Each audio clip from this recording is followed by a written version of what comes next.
हरे कृष्णा। ओम श्री गणेशाय नमः। हल षष्ठी व्रत भादो मास के कृष्ण पक्ष की षष्ठी तिथि को रखा जाता है। इस व्रत में सुबह संकल्प लेकर व्रत प्रारंभ किया जाता है और फिर पूरे दिन हल से जोती गई या खेत में उगाई गई चीज़ों को नहीं खाया जाता है। इस व्रत को माताएं अपनी संतान के दीर्घ आयु और खुशहाली के लिए रखती है। मान्यता है कि इस दिन भगवान श्री कृष्ण के बड़े भाई यानी बलराम जी का जन्म हुआ था, इसलिए माताएं अपनी बच्चों की खुशहाली के लिए इस दिन बलराम जी की पूजा करके प्रार्थना करती हैं। इस व्रत को करने वाली माताओं के लिए पूजा में व्रत कथा का पाठ अवश्य श्रवण करना चाहिए, वरना उनकी पूजा पूर्ण नहीं मानी जाती है। तो दोस्तों, आइए सुनते हैं पद्म पुराण में दी गई हल षष्ठी व्रत की संपूर्ण कथा। पहली कथा के अनुसार प्राचीन काल में एक ग्वालिन थी। उसका प्रसव काल अत्यंत निकट था। एक ओर वह प्रसव से व्याकुल थी तो दूसरी ओर उसका मन गौरस अर्थात दूध और दही बेचने में लगा हुआ था। उसने सोचा कि यदि प्रसव हो जाता तो गौरस यूं ही पड़ा रह जाएगा और खराब हो जाएगा। यह सोचकर उसने दूध दही के घड़े सिर पर रखे और बेचने के लिए चल पड़ी, किंतु कुछ दूर पहुंचने पर ही उसे असहनीय पीड़ा होने लगी। तब वह एक झरबेरी की ओर में चली गई और वहां उसने एक बच्चे को जन्म दिया और उस बच्चे को वह वहीं छोड़कर पास के गांव में दूध दही बेचने चली गई। संयोगवश से उस दिन हल षष्ठी थी। गाय भैंस के मिश्रित दूध को वह केवल भैंस का दूध बताकर गांव वाले को बेच आई। गांव वाले भोले भाले थे, उसकी बातों पर विश्वास कर लिया। इधर जिस झरबेरी के नीचे उसने बच्चों को छोड़ा था, उसके समीप की खेत में एक किसान हल जोत रहा था। अचानक उसके बैल फड़क उठे और हल्का फल शरीर में घुसने से वह बालक मर गया। इस घटना से किसान बहुत दुखी हुआ, फिर भी उसने हिम्मत और धैर्य से काम लिया। उसने झरबेरी के कांटे से ही बच्चे के चिरे हुए पेट में टांके लगाए और उसे वहीं छोड़कर चला गया। कुछ देर बाद ग्वालिन दूध बेचकर आ पहुंची। बच्चों की ऐसी दशा देखकर उसे समझते देर नहीं लगी कि यह सब उसके पाप की ही सजा है। वह बड़े दुखी मन से सोचने लगी कि अगर मैंने झूठ बोलकर गाय का दूध ना बेचा होता और गांव की स्त्रियों का धर्म भ्रष्ट ना किया होता तो मेरे बच्चे की यह दुर्दशा नहीं होती। इसलिए मुझे लौटकर सब बातें गांव वाले को सच सच बताकर प्रायश्चित करना चाहिए। ऐसा निश्चय करके फिर वापस उसी गांव में पहुंची जहां उसने दूध दही बेचा था। अब वह गली गली घूमकर अपनी करतूत और उससे फल स्वरूप मिले दंड का बखान करने लगी। तब स्त्रियों ने स्वधर्म की रक्षा के लिए और उस पर रहम खाकर उसे क्षमा कर दिया और आशीर्वाद दिया। बहुत सी स्त्रियों द्वारा आशीर्वाद लेकर जब वह फिर से झरबेरी के नीचे पहुंची तो यह देखकर हैरान रह गई कि उसका पुत्र वहां जीवित अवस्था में पड़ा है। तभी उसने स्वार्थ के लिए झूठ बोलने को ब्रह्महत्या के समान समझा और कभी झूठ न बोलने का प्रण भी लिया। एक समय राजा युधिष्ठिर ने भगवान श्री कृष्ण से कहा, हे मधुसूदन, आपने संसार के कल्याण के लिए ही अवतार धारण किया है। इस समय सुभद्रा और द्रौपदी अपने पुत्रों के मरने से शोकग्रस्त में है और अभिमन्यु की पत्नी उत्तरा का गर्भ भी अश्वत्थामा के ब्रह्मास्त्र से खंडित हो गया है। माता पिता को संतान के बिना अत्यंत दुख हो रहा है।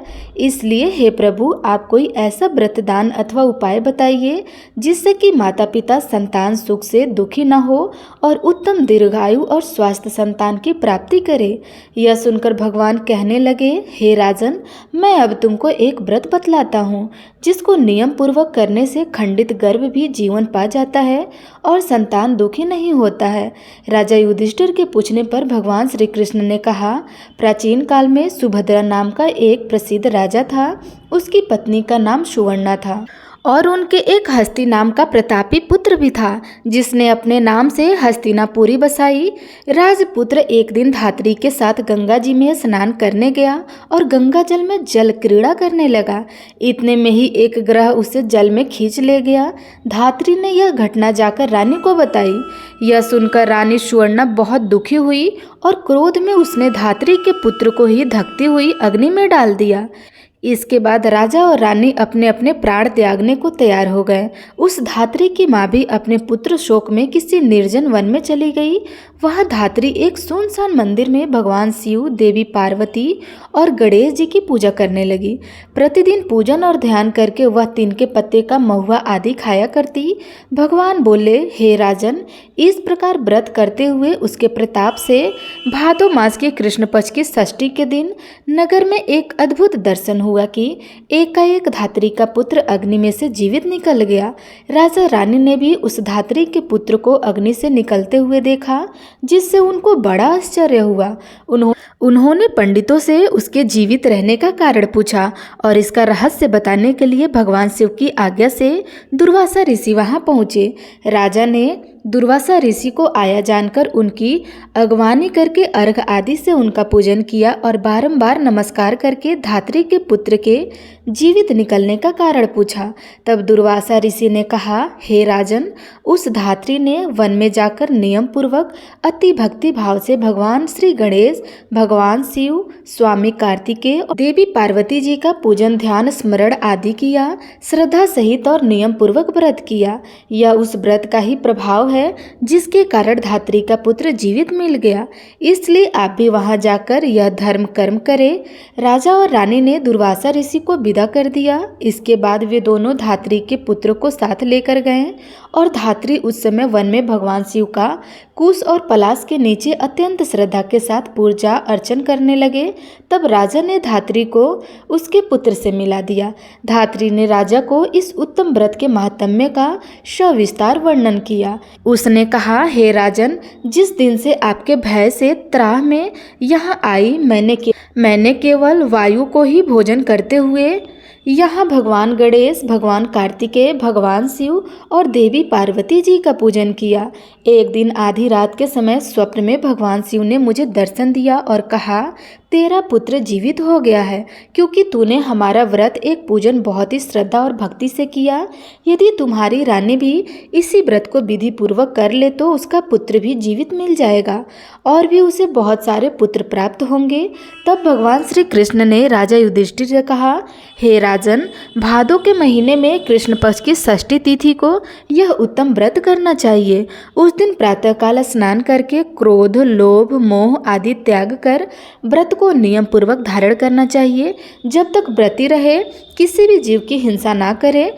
व्रत संपन्न करने के लिए चिट्ठी आदि का मार्ग भी उल्लंघन में ना डाले और दोपहर के समय परिवार और मित्रों सहित ढाक और कुश के नीचे भगवान शिव, देवी पार्वती, स्वामी कार्तिकेय और गणेश जी की प्रतिमा स्थापित करके धूप, दीप, नवेद आदि से विनम्र भक्ति भाव से पूजा करें और प्रार्थना करें, हे सौम्य मूर्ति, पंचमुख, शूलधारी, नंदी, श्रृंगी, महाकार्यम आदि गणों से युक्त आप भगवान शिव को मैं साष्टांग नमस्कार करती हूँ। शिव हर का तत् प्रकृतिक श्रेष्ठ हेतु सौभाग्य दायिनी गौरी और माता पार्वती को मैं नमस्कार करती हूँ। हे मयूरवाहन, हे क्रोच पर्वत का विदर्ण करने वाले कुमार विशाख और स्कंद, आप स्वामी कार्तिकेय को बारंबार नमस्कार है। इस प्रकार इन चारों देवताओं की भली भांति पूजा करें। फिर ब्राह्मणों सहित गाजे बाजे से अपने घर को जाएं। उस दिन समा के चावल का भोजन करें और दूध, दही, घी और मट्ठा विशेष रूप से खाएं। जो स्त्री पुरुष इस व्रत को विधि विधान से करते हैं वह पुत्र और पत्रवान होकर सुखी होते हैं। धात्री की ऐसी बात सुनकर राजा और रानी सभी ने विधि पूर्वक इस व्रत को किया, जिसके प्रताप से वह राजकुमार शीघ्र ही ग्रह के गले से निकलकर बोलने लगा। यह चमत्कार देखकर राजा और रानी ने भगवान शिव के चरणों में प्रणाम किया। इस व्रत के प्रभाव से राजा को और कई पुत्र, आयुष्मान पुत्र प्राप्त हुए और राज्य में अनावृष्टि, महामारी, दुर्भिक्ष आदि उपद्रव दूर हो गए और राजा अनेक वर्षों तक निर्विघ्न राज्य करते रहे। भगवान श्री कृष्ण ने कहा, हे युधिष्ठिर, यदि उत्तरा भी यह व्रत विधि पूर्वक करे तो उसके सब दुख दूर हो जाएंगे। भगवान के ऐसे वचन सुनकर राजा युधिष्ठिर कृतकृत हो गए और अश्वत्थामा द्वारा खंडित किया हुआ उत्तरा का गर्भ इस व्रत के प्रभाव से जीवित हो गया। इस व्रत के करने से वंश स्थिर होता है। इस प्रसंग को भगवान श्री कृष्ण ने राजा युधिष्ठिर से कहा तथा दुर्वासा ऋषि ने राजा सुभद्रा से कहा, हे राजन, इस व्रत को करने के उपरांत फिर उसको शास्त्रोक्त रीति से उद्यापन करें। उद्यापन में स्वर्ण महर्षि, गौ और वस्त्र ब्राह्मणों को दान में दें। सोने अथवा चांदी की मूर्ति बनाकर वेद पाड़ी ब्राह्मणों सहित उनका पूजन करें। दुर्वासा ऋषि ने कहा, हे राजन, विद्वान धर्मनिष्ठ राजा युधिष्ठिर ने भी इस व्रत को उत्तरा से करवाया था, जिसके प्रभाव से उसका अश्वत्थामा द्वारा खंडित किया गया गर्भ उदर में हिलने डुलने लगा और गर्भ राजा परीक्षित के रूप में प्रकट हुआ। जो कोई मनुष्य यह उत्तम व्रत करता है उसके सभी कार्य सिद्ध हो जाते हैं, पुत्र पौत्र की प्राप्ति होती है और शिवलोक में उसकी पूजा होती है। यह थी बलराम जयंती की कथा। अगर आपने कथा को पूरा सुना हो तो कमेंट बॉक्स में जय श्री कृष्णा अवश्य लिखिएगा।